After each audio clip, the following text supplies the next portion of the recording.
Welcome to the shortest banjo podcast ever, the COVID sessions, where everybody holds a banjo, and if they don't have one, they have to play air banjo. Now, for my money, stand-up comics are the most interesting people in the world. They're smart, creative, and they put themselves out there for your enjoyment, and often for pennies. Stand-up comics have been affected by the pandemic. Venues are closing as fast as Robin Williams' delivery. In these COVID sessions, we'll talk with some nationally touring comedians, a few faces you may know from TV, and one person I have never met or even heard of. We will discuss what has happened in their lives during the pandemic. I hope that when you watch these interviews that you'll be heartened by the fire that still lives in these people to make other people laugh and think. If there was ever a time when we all need to laugh and think, it's now. To kick it off, let's visit with Michael Mack. Michael Mack has one of the most memorable acts in stand-up comedy. His closer is an explosion of dramatic lighting and music memories. Michael has wowed audiences all over the country for years, and I'm pleased that he agreed to share some of his COVID story with us. Michael Mack. Do your best. Okay. Hello. All right, everybody. We're excited. As you know who's with us today, Mr. Michael Mack. So, Michael, how you doing? Michael. Hello, folks. Hello, Kirk. Very good. And you're where? I live in Augusta, Georgia. Tell us the story. Okay, well, I was the class clown, even in elementary school. I got to junior high, and they actually had an award. I won out of the entire school, the class clown of my entire junior high school. My mother was not happy at that award, but that started it in motion. I'd always wanted to be an entertainer. I'd seen Houdini, Al Jolson. I think I saw that movie as a kid, different performers. And I said, I want to be on stage. And in junior high school, at a school dance, I was able to do the robot, and my friends knew it. And so they pushed me out onto the contest, and I won. I won out of the entire school, or at the dance, I mean, and I had to do the robot in front of everybody at the dance, and I was shaking like a leaf, but what a thrill. Let's see the top half of it just real quick.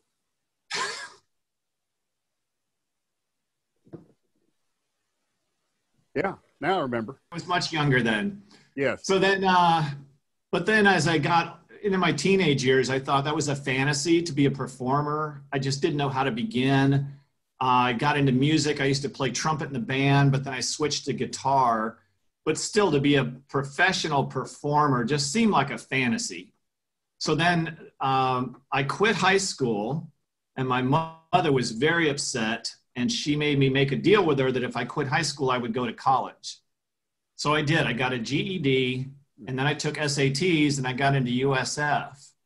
And then the only thing I knew how to do was do art. I'd done art since I was a kid, along with music.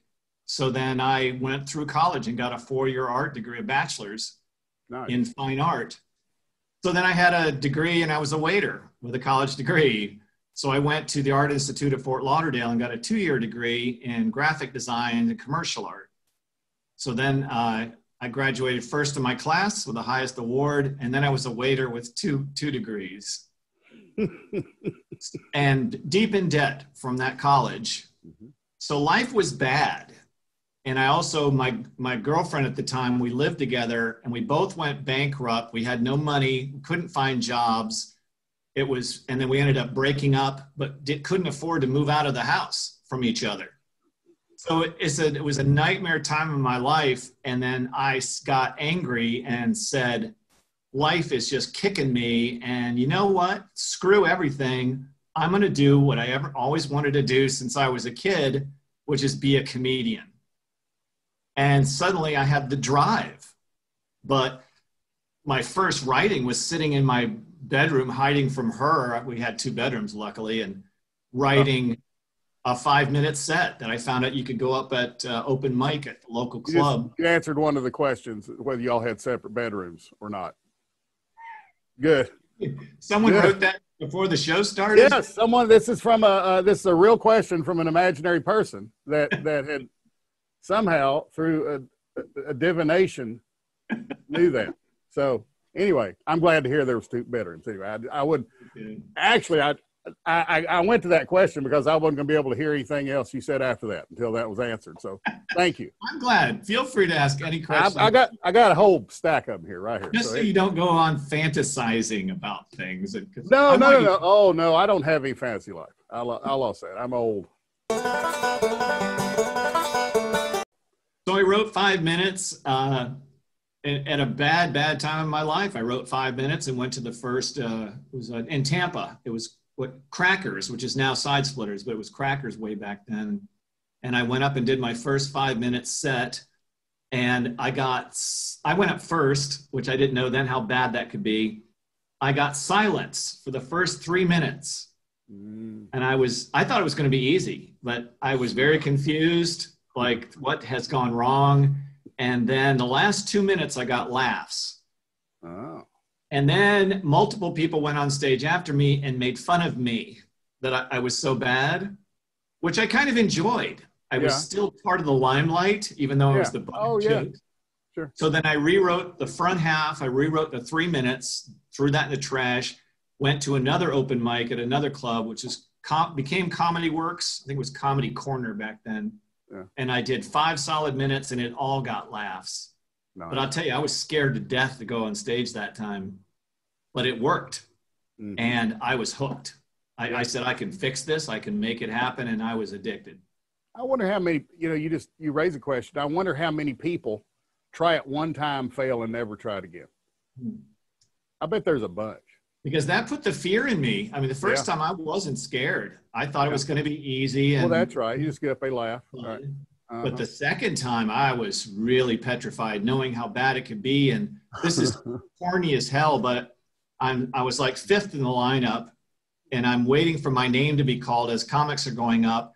And my mind is saying, just get in your car and drive away and go home. And they won't know. They don't know you here. Nobody knows you. Nobody knows. Just get in the car and drive away. And I'm looking at the wall by the door. I'm looking at the door, the exit, and there's a picture of Charlie Chaplin on the wall. Oh. And this is where the corny part is. My brain goes, Charlie Chaplin wouldn't get in his car and drive. Oh, gee. You know what you needed back then? That first gig, you needed a banjo. And by the way, where is your banjo? Do you have a banjo? No, did you tell me I had to have a banjo? You have to, or you're gonna have to play air banjo. I had to. Look at that banjo, a full-size banjo. It's actually not full size. If you bring it back here, this is actual size. That's pretty good. That's very clever, Michael. Because the name of this podcast video is the shortest banjo podcast ever. The COVID. This is the world's shortest banjo. See, you have used the word shortest in a different way than what it actually means, and you get 3 stars for that at least. Extra. I told you. Now pick it up and wait. First, I have to show you. This is what people think of banjos. They think of this. I can't see it. Oh. I think it's Siamese twins or something. Banjos get a bad rap. Excuse me, except Steve Martin, gave him a good rap. Now hold your banjo. You have to play it for a second. Pick up your banjo, bang, ding, ding, and pluck it. Bang, ding. You got to make the sound. Bang, ding. Got to go bang, ding, ding, ding. Well, I used to be a ventriloquist, so I can't move my lips. Ding, ding, ding, ding, ding. See, that's all people think of with a banjo. Deliverance. Yeah. That's what people think of. Getting humped in the woods by hillbillies. So, you collected a couple of worthless degrees. See, I never did that. I avoided that. I just didn't get the degree. And then, but, I understand a lot of people get them that are, they use them, but you chose a different route, which I think is wonderful, which, who benefited from that was the world, because it pushed you into comedy and people got to enjoy your act. See, there's always a, I wouldn't say a reason, but a rationale. And you know what, to add to that rationale theory, I started as a straight stand-up. Yeah. That's my open mic days. And it wasn't too long after that, I had a friend who came to the show, and she saw me, and she had been to parties with me, and I had brought out my guitar, and I had written some silly songs before, way back when, for the heck of it. Yeah. And she said to me, "Why don't you play your guitar in your act?" And I was like, well, I guess I could. I've actually written a couple silly songs. Mm-hmm. So then I brought it the next week, and I've been doing that for 30 years. Also, then I did, as a guitar comic, I did that for 10 years. And then I was up against another wall. I couldn't, some clubs wouldn't headline me. I was having trouble even getting at work as a feature because there are headliners who don't want to follow a guitar act as a feature. So that was causing me all kinds of problems. I thought I had a good act, but the clubs wouldn't even talk to me or wouldn't headline me. And after 10 years in the business, I was pretty frustrated. And I said to myself, there's no more rules anymore. I don't care what it takes. I'm going to build something so mean and so explosive, they won't be able to deny me. And so then I started building puppets. Right. I built Bohemian Rhapsody, which is the first puppet I built. And to this day, that's the showpiece of my 15-minute ending. Mm-hmm. And that changed everything. As soon as first weekend I did Bohemian Rhapsody, I got a standing ovation. And I said, I'm on to something. Yeah. So where was that? Where was that? Did you first perform Gainesville. Gainesville was the first time the Michael Mack grand finale of Rock, Faces of Rock, was performed. That's significant. Gainesville, and what was the name of the club? It was Coconuts. Coconuts. Well, that's significant. It is. I mean, it is. How many thousands of people have you performed that act in front of? In my career? Mm-hmm. Geez, I never measured it. I don't know. Give it a whirl. 10,000? 50,000? Right. That wouldn't surprise me at all, because 30 years. Yeah. And full time, I'm sorry, I went full time after 10 years. That's when I was waiting tables the whole first 10. And then I got work with Carnival. Was enough work with them enabled me to quit my waiter job. Yeah. So my big goal was to get out of waitering. I accomplished that after 10 years building that closer. But then my second goal was get out of Carnival. Oh, I got you. Hated it. Yeah. Hated it. But I've never even been on a cruise. Never will. Wow. I have no interest in doing that. Yeah, I hate it. I did it a lot, and I went not that long ago, and I'm not into it either. They've been good. I'll compliment them on this. They've been good to comedians. Yep, that's a fact. Was when I started building the closer and started building puppets. All of a sudden, it clicked in my head that everything came together. I was a failed musician. I started playing in bars with a duo with a friend of mine. That didn't work. I was a failed artist. So then I start doing comedy, and music comes in, and then puppet building, which I didn't know how to build these things. It was just I knew what it should look like and the necessity. So all of a sudden I woke up one day and went, all that stuff, failure, suddenly clicked. And I've told younger people that you got to keep your mind open to that, that you will have doors shut in your face. It'll seem like you're failing, but in the long run of things, very well, this is all building towards something where you should be anyway. Together, but there you were with the tools all of a sudden, and the insight that, okay, this is my act. And it works. And it changed everything. Yeah. The response, no headliner wanted to follow me anymore as a feature. Right. I mean, I understand. Please don't book me with that guy. Yeah. There aren't many acts I've seen that would out-energy yours. Something I tell with feature acts occasionally will come up to me and say, is there anything you don't want me to do? Yeah, right. That's what I'm talking about. And my pat answer is no, and don't ever ask that question again. Yeah, exactly.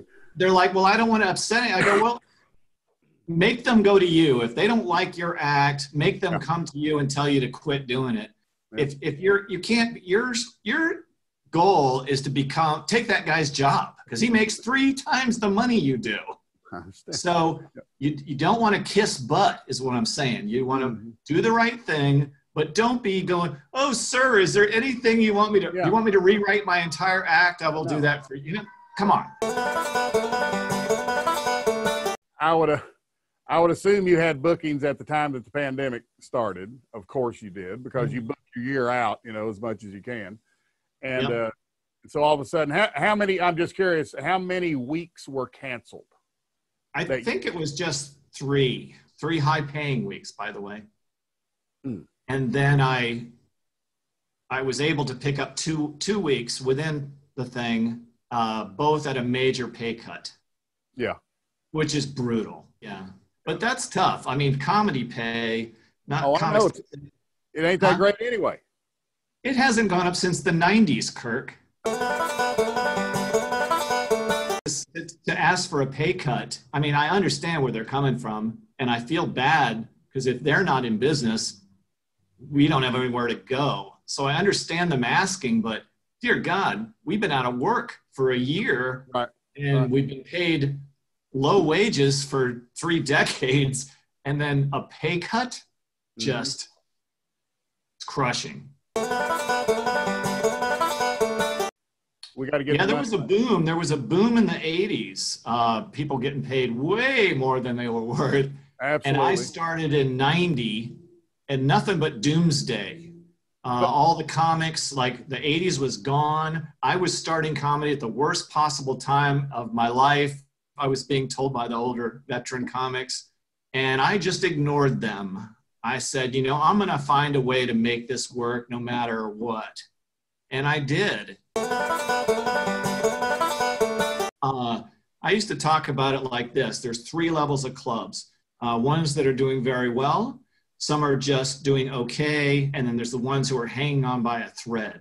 And that's always sort of the same scenario. And that was going on in like 06 when things were doing well. Yeah, There's those 3 levels. So 2007, 2008, whenever that actual crash hit, everyone hanging on by a thread went out of business. But then the whole thing shifted downwards. The ones who were doing well were now just doing okay. And the ones who were doing okay were now the ones hanging on by a thread. And then watching that happen, I was working a lot in those days, year after year after year, like 7 years, every year, those ones who were hanging on went out of business. I mean, gosh, Stanford and Sons in Kansas City, Snickers in Fort Wayne, Indiana, the Deja Vu in Columbia, Missouri. I mean, there's a long list. Houston, the last spot, the last stop, and the Comedy Showcase. I worked all of those, all gone within that period. I was losing work, lots of clubs folded in that. And then this thing comes around and you're like, we just came out of this. We just came out of this 10-year drought of devastation. And then all of a sudden this thing hits. At the beginning, super scary. Now, maybe not quite as bad as far as the economy, but what happens? The crowds are outlawed. Right. And even if they're not outlawed, people are scared. The first crash didn't have any of that. The audiences were totally healthy. They could go into a club, not worry about their now. It's different that you don't have any money and you could get seriously sick and die. Yeah. Me, I'm a club comic, and I like being there. Yeah. Those are my people. Those are my type of friends that I'm with you. Right. I mean, the money is just so a lot less, but to go into a corporate, like, they're not fun, they're not drunk, they're not just, come on, I want to be in the party, I want to have the fun. Yeah. Well, everybody's still they're putting on airs, they're still they got to behave. Yeah, you're right. They are actually regular people, right? Because the boss is sitting there. Yeah, they'll go to the club that, and laugh at dick jokes, that night, but, I told you I wanted to do this with you. One of the reasons what's the word? Cathartic? Yes. Just to hear myself say out loud in public, kind of as this is, because I was always the optimist. And Yeah. like, this is the most dark I've ever thought. And I can't be right. I mean, because God, back then when things were going really badly and people were predicting the doom of comedy back then, and I sat in a show in some rinky-dink bar and the feature was up and he's killing. And I'm just looking around like, this is magic. This humor and their appreciation and the connection of the two. And I thought to myself, all the doomsday that I've been hearing from my compadres, that this bullshit. This thing's never going to die. Let me give you an example. I'll throw something else into the good part of 2020 is I got married. Oh, well, that's right. You did. I remember seeing that online. Well, I'm that's very wonderful. much in love. She's a wonderful girl. And it is in the midst of this horrible year, that is one of the best things ever that's happened. Well, I reckon. What's her name? Her name is Marlene. Marlene. Where'd y'all meet? Is she in Augustin? No, she lives in Naples, Florida. I met her after a show 5 years ago. Okay. And she is my honey. Well, good for you. You're in a pretty good place, which is great. I mean, you're in a bad place and you're in a good place. Yep. You got married. Since we had to move, we're going to move in together. We still don't live together. Oh, you don't? No, I own a house here, and my mom, who's 89 and has AFib, I've been keeping watch on her and helping her out and stuff. Yeah. So I was trying to get Marlene to move here. I was trying to get her to quit her job that I was going to, about a year and a half ago, I've been looking for other ways to make money for my retirement as opposed to comedy. Right. And so then I bought the house I live in, I bought as a foreclosure, and I remodeled it. I've been doing remodeling for like 20 years, just my own houses and relatives and stuff. Yeah. So I'm really good at remodeling. I do tile work and carpentry and drywall and you name it, plumbing. So I remodeled this house and I saw the value jump. And so I said to myself, so I went out and I bought a really cheap wrecked little house and I made a lot of money on it. And not a lot, but a lot, a decent amount of money. Yeah.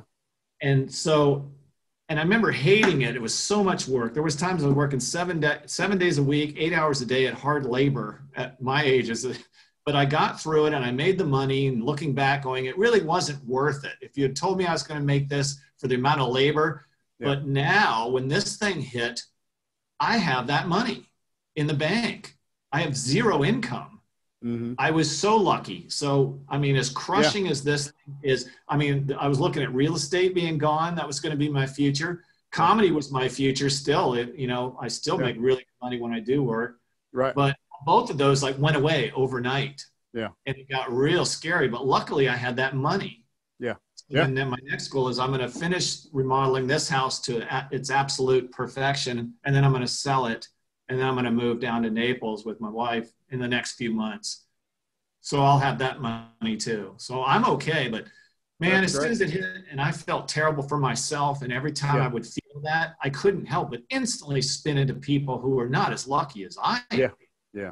I mean, if I hadn't bought and sold that house, I'd be in deep, deep trouble. Yeah. And I know a lot of my comic friends are in that deep, deep trouble. You see it on Facebook when they're trying to be funny, but you can see gloom. I mean, I had 3 different comics, to their credit, call me out of the blue. Hadn't heard from them in years, just to see how I was doing. And I hadn't sent up any red flags. I hide that shit really well. Yeah. I'm always funny and I don't let them see it. But I had 3 people, they're probably just calling everybody they knew, just because they knew this is a really bad time for comics. Yeah, it has been. Well, I'm happy to hear your story is not as bad as others, but I'm also uplifted to hear your empathy for those who are struggling through this, because we are a kind of a community, Oh, yeah. I always thought it's a community of the smartest people. I always said that's the best part of the whole thing. I call it a fraternity, although I like to include the women in that, but whatever, it's a fraternity. That is by far the best thing about this business to me, is the camaraderie. Yeah. Going across the country, leaving your home and your family, you're isolated. You're in a hotel in a town. You don't know anybody. It's very isolating, and you can feel very alone. And then, oh, there's a guy I worked with in Louisville or from Seattle. And then he's also misplaced away from his family. And then that connection, and then road stories and drinking together. And man, I'm telling you, the fraternity of the comedy business is, to me, because other people, they have their own thing, money or whatever they think is the stage. But to me, the camaraderie of the friends is the best thing. I love it. I love the audience connection. And man, when you do well, there's nothing better in the world. You know, make up shit in your head, just random, and hand it out on a table in front of a bunch of strangers, and they love it and they applaud it, and they just, there's no feeling like that in the world. I haven't found any. We're very lucky. Who else at a job they're sitting there doing their job, and their boss comes up and shakes your hand and says, "Good job. Do you want a free Jack and Coke?" And then the audience member shaking your hand and thanking you. When you do well, the love is from everywhere. It's so pleasant. You don't even have a boss.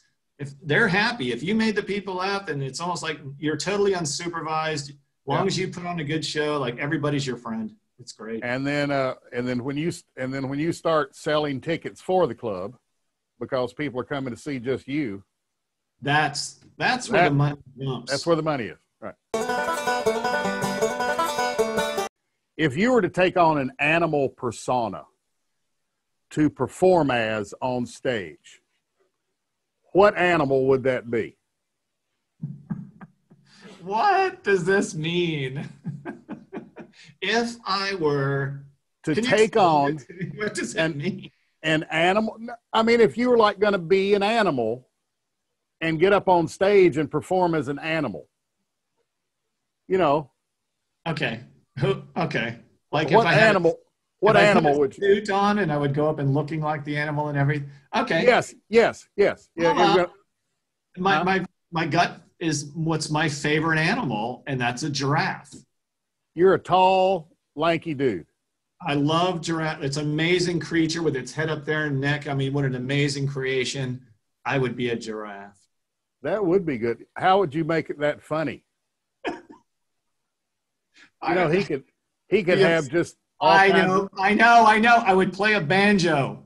Oh, the only banjo playing giraffe ever. Yeah. Then that'd be and you could start a podcast and it could be the tallest banjo player ever. No. Well, what else could you make it fun? You know, I'm thinking you could be like, you know, your giraffe could be like there you go. That's right. I'm so tall. Well, Michael, what's your final optimistic conclusion about what's going to happen to stand-up comedy in the next year? I don't know. You've cheered me up a bit. It's still I'm glad. pretty bleak, but I don't know. Like I said, people are the key. People are the best part of doing stand-up, and there's always good people.